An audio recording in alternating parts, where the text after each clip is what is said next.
5 tiny lion cubs clung to a broken thorn bush, their weak cries barely rising above the roar of the flood. The water surged violently around them, rising inch by inch, threatening to pull them under at any second.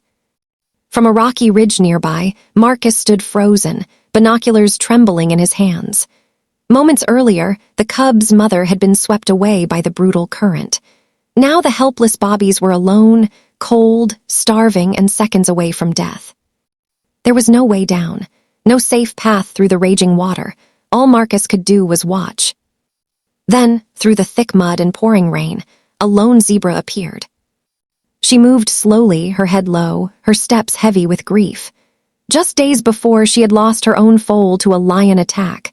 Marcus remembered it clearly, the chaos, the helplessness, the silence that followed. Now she stood at the edge of the flood, staring at the cubs. These were not just animals in danger. They were predators, her enemies. Everything in her instincts should have told her to turn away or worse. Marcus held his breath. But she didn't run.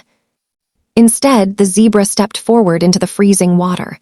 Carefully, slowly, she lowered her head and nudged one of the trembling cubs closer to her body. Then, in a moment that defied everything nature had written, she lay down beside them. The cubs, driven by pure survival, pressed against her warmth. She didn't resist. She didn't move. She let them stay.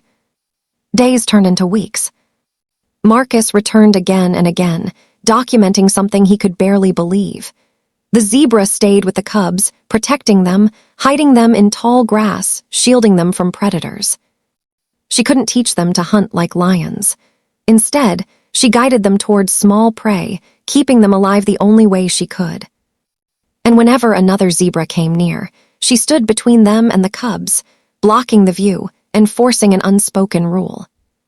Do not touch the stripes. The cubs grew stronger, faster, fiercer. But they never saw her as prey. They saw her as their mother. Years passed. The cubs became powerful adult lions and eventually left to form their own pride. The zebra, now old and weak, was left behind. One afternoon, Marcus found her again. She was alone and surrounded. A pack of hyenas closed in, circling her with deadly precision. She tried to fight back, kicking weakly, but her strength was gone. Marcus gripped his steering wheel helplessly. He was too far. This was the end. Then, out of nowhere, a blur of golden muscle exploded from the grass. One lion, then another, then 3 more. They charged straight into the hyenas with terrifying force.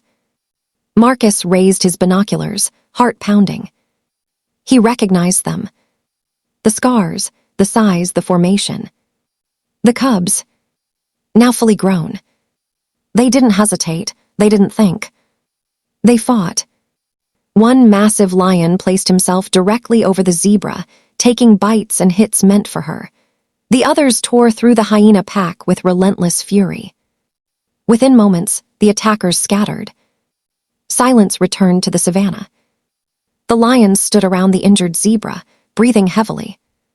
This was the moment Marcus feared most. Instinct. Hunger. Nature. The largest lion stepped forward, lowering his blood-stained head. He didn't attack. He gently pressed his nose against her face.